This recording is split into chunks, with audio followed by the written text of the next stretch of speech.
कुठं ना कुठं मोठ्या शहरात मोठे बॉम्बस्फोट व्हायचे, अनेक लोक मारले जायचे, शेकडो लोक जखमी व्हायचे आणि दुसऱ्या दिवशी त्याची बातमी सर्व वर्तमानपत्रात अगदी भडक हेडलाईनमध्ये यायची.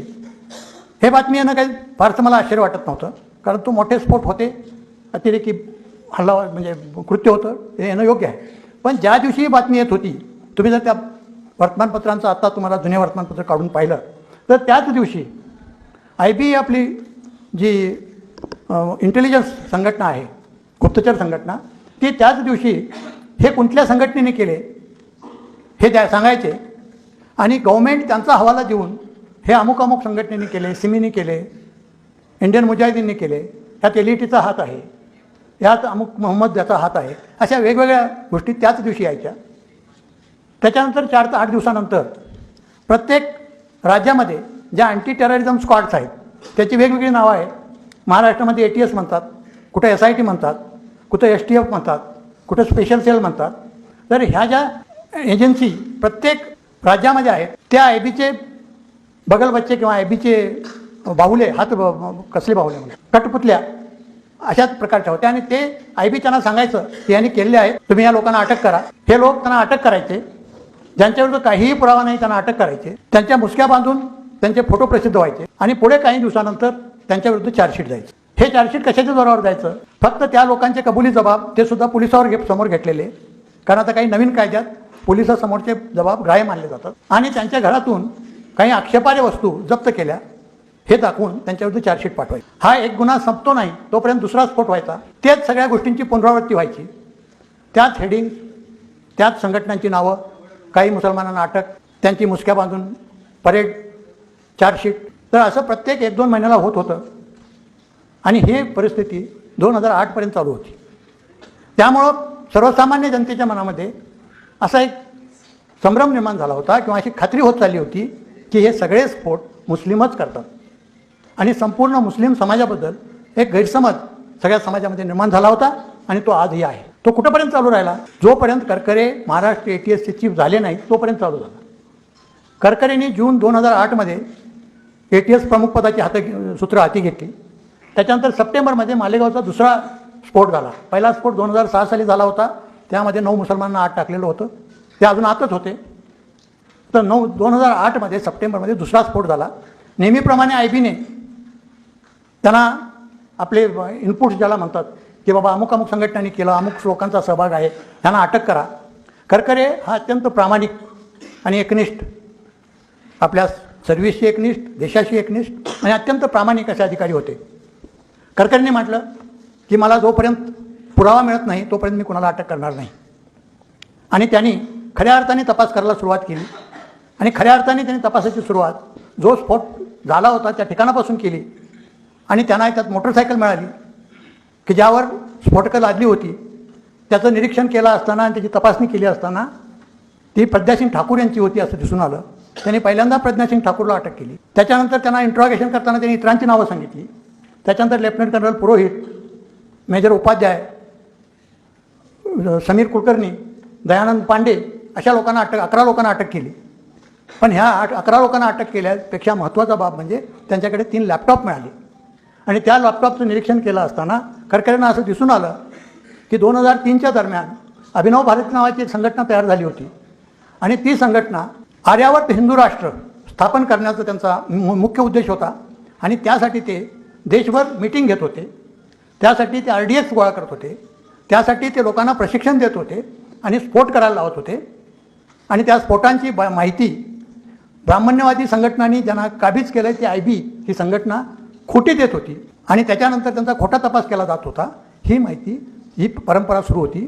पण करकरेंनी ही परंपरा तोडली आणि त्याच्यानंतर ज्यावेळी त्यांना त्या लॅपटॉपमध्ये ही सगळी माहिती मिळून आली त्यावेळी त्यांना असं दिसलं की पूर्वीचे जे सगळे स्फोट झाले ते सुद्धा याच लोकांनी केले होते. त्या प्रत्येक गोष्टीमध्ये ते आत घुसायला लागले. त्यांना त्या 3 लॅपटॉपमध्ये 48 क्लिप्स मिळाल्या होत्या व्हिडिओ आणि ऑडिओच्या. त्यापैकी 5-6 त्यांनी पाहिल्या होत्या आणि अनेक लोकांना बोलवून त्यांची विचारपूस सुरू केली होती. त्यांनी सर्व जर पाहिल्या तर आपला सगळा जो आपला भांडाफोड होईल आणि आपण जो इतका कट अत्यंत परिश्रमपूर्वक जो तयार केला आहे तो बाहेर पडेल याची त्यांना भीती वाटायला लागली आणि म्हणून, कारण हे जर बाहेर पडलं असतं तर IBचंही पिंग फुटलं असतं. ती IBलाही भीती होती. म्हणून IB, अभिनव भारत, RSS यांनी कट करून करकरेंना मारायचं ठरवलं. कसं मारायचं हा विचार करत असतानाच मुंबईवर हल्ला होण्याची डेफिनेट इन्फॉर्मेशन त्यांना मिळाली. ती डेफिनेशन म्हणजे इतकी नक्की माहिती होती की त्याचे अक्षांश काय, त्या जी बोट यायला लागली त्याचे अक्षांश काय, रेखांश काय, इतकंच नव्हतं तर त्यांच्याकडे जे फोन आहेत त्या फोनचे नंबर कोणते कोणते आहेत ती सर्व माहिती IBला मिळाली होती. पण ती IBनी मुंबई पोलीस की ज्यांना सर्वप्रथम ज्यांना आवश्यक होतं त्यांना दिली नाही. ती माहिती त्यांनी वेस्टर्न नेव्हल कमांड की ज्यांच्या पाण्यातून यांची बोट येणार होती LETची त्यांना दिली नाही. तर तो ताज, ओबेरॉय आणि नरिमन हाऊस यांच्यावर जो हल्ला होणार होता तो होऊ दिला. आणि त्यांचे जे फोन यांनी त्यांच्याकडे होते त्या फोनवरून त्यांची मिनिट टू मिनिट माहिती यांना मिळत होती. त्याचा उपयोग करून घेऊन त्यांनी बरोबर त्याच वेळी CST कामा रंगभवन याचे पॅरलल हल्ला केला, समांतर हल्ला केला.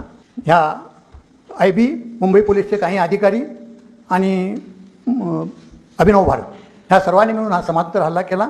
करकरेंना फसवून त्या ठिकाणी पाठवण्यात आलं आणि करकरे आणि त्यांच्याबरोबर जे होते त्यांची हत्या झाली. हा त्याचा इतिहास आहे. करकरेंना मारल्यामुळं हे सगळे निर्धास्त झाले की आता आपलं काही भांडं फुटणार नाही, आता आपलं बिंग फुटणार नाही, आता आपण जो हा कट रचलेला आहे तो कोणाला समजणार नाही. पण करकरेंच्या हत्येनंतर लोकांच्यामध्ये कुजबूज सुरू झाली की करकरेंनी आपल्या तपासात इतर अनेक बाबी उघडकीला आणल्या होत्या.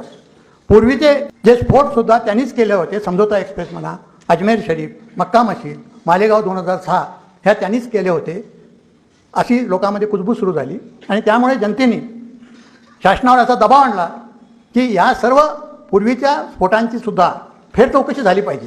शासनाला त्यांच्यापुढं नमावं लागलं आणि मग NIA मार्फत आणि राजस्थानच्या SIT मार्फत अजमेर शरीफ, मक्का मशीद, समझोता एक्सप्रेस आणि मालेगाव 2006 ह्या चारही गुन्ह्यांचे फेरतपास झाले. आणि फेरतपास झाल्यानंतर NIAने पूर्वी ज्या लोकांना अटक केली होती त्या सर्व मुसलमानांना त्यांना त्यात एकतर अटक केली होती किंवा संशय दाखवला होता किंवा काही प्रकरणी चार्जशीटही पाठवलं होतं. पण NIAने ज्यावेळी फेरतपास केला तर त्यावेळी दिसून आलं की हे सर्व लोक निरपराधी आहेत. म्हणून त्यांना सोडणं भाग पडलं. त्यांनी या चारही केसमध्ये जे मुसलमान अटक केले होते, ज्यांच्या विरुद्ध चार्जशीट पाठवलं होतं, त्यांना सोडलं आणि त्यांच्याऐवजी RSS, अभिनव भारत आणि जय वंदे मातरम या ब्राह्मण्यवादी संघटनांच्या लोकांना अटक केली आणि त्यांच्याविरुद्ध चार्जशीट पाठवले. त्यापैकी आपल्याला आश्चर्य वाटेल, अजमेर शरीफचा निकालही लागलेला आहे आणि त्यामध्ये RSSच्या लोकांना शिक्षा झाली आहे. पण ही गोष्ट कोणी सांगतच नाही, ही गोष्ट जनतेपुढे आणतच नाही. पण त्याचवेळी दुसरी जी केस आहे मक्का मशीद आणि अजमेर शरीफ ह्या दोन्ही केसेस एकाच गटाचा भाग होता. एकाच ग्रुपनी एकाच प्रकारे आणि एकाच प्रकारची सिम कार्ड आणि मोबाईल फोन वापरून केले होते.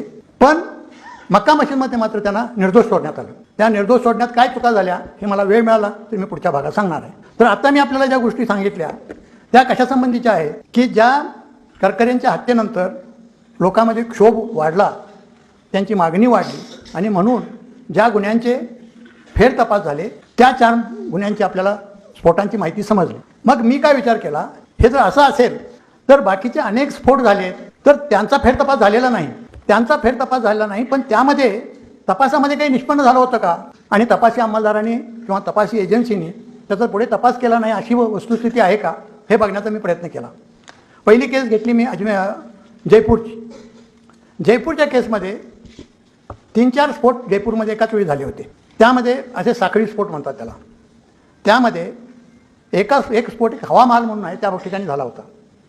तो स्फोट झाल्यानंतर एक विजय नावाचा हमाली काम करणारा माणूस हा लोकांना बोलत सुटला की ही जी सायकल आहे ज्याच्यावर स्फोट झाला ती मीच ठेवली होती. ही बातमी काही वार्ताहरांना कळाली. आज तकचे वार्ताहरांनी त्याला धरला, त्याला विचारलं तर म्हटलं हो ही सायकल मीच ठेवली होती. त्याच भागात राहणारी मीना नावाची एक महिला आहे, त्यांनी मला ही सायकल ठेवायला सांगितलं होतं आणि त्यासाठी मला त्यांनी भरपूर मोठी रक्कम दिली होती, 1 लाख रुपये दिले. मग आज तकवाल्याने त्याला आपल्या स्टुडिओत नेलं आणि त्यांना सांगितलं तू सांग आता कॅमेऱ्यावर. त्याने स्टुडिओमध्ये सांगायला सुरुवात केली. त्याचं लाईव्ह टेलिकास्ट सुरू झालं. पण पोलिसांना किंवा तपासी एजन्सीना ही बाब पुढे यायला नको होती. म्हणून त्यांनी काय केलं, स्टुडिओमध्ये तो इंटरव्ह्यू देत असताना स्टुडिओमधून त्याला उचलून नेला आणि नंतर सांगितलं की या विजय आणि ही जी मीना आहे यांचा आम्ही तपास सखोल करणार आहोत.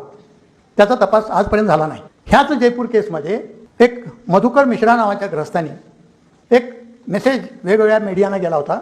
स्फोट होण्याच्या पूर्वी 10 मिनिटं इंडियन मुजाहिदीनतर्फे तो पाठवण्यात आला होता की आम्ही जयपूरच्या अमुक अमुक भागात 3-4 स्फोट करणार आहोत. स्फोट होण्यापूर्वी त्याचा ज्यावेळी तपास केला, कारण ही टेक्नॉलॉजी फार आपली जितकी फायद्याची आहे तेवढी तोट्याची आहे. जेव्हा पोलिसांनी त्याचा तपास सुरू केला त्यावेळी असं दिसून आलं की मुंबईच्या एक मधुकर मिश्रा नावाच्या ग्रस्तानी तो इंडियन मुजाहिदीच्या नावाने मेसेज पाठवला होता.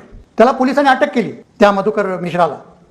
पण पुढं काय झालं कुणास ठाऊक, त्याला सोडून देण्यात आलं आणि एका मुसलमानाला अटक करण्यात आली की त्याने आपली गाडी बाहेर लावली आणि बाहेर त्याने आतल्या वायफायचा उपयोग करून तो मेसेज पाठवला. फक्त एकाच नाही, अशा 3 केसेसमध्ये असं त्यांनी केलं. आणि ती जी मुस्लिम मुलं आहेत ते पुण्याची आहेत, ती मी पुढच्या भागात आपल्याला थोडक्यात सांगेन. मी दुसरी केस अभ्यासासाठी घेतली ती म्हणजे इथली पुण्याची जर्मन बेकरी केस. जर्मन बेकरी केस झाल्यानंतर जर्मन बेकरीबद्दल मी थोडं सविस्तर बोलणार आहे, त्यावेळी सांगेन.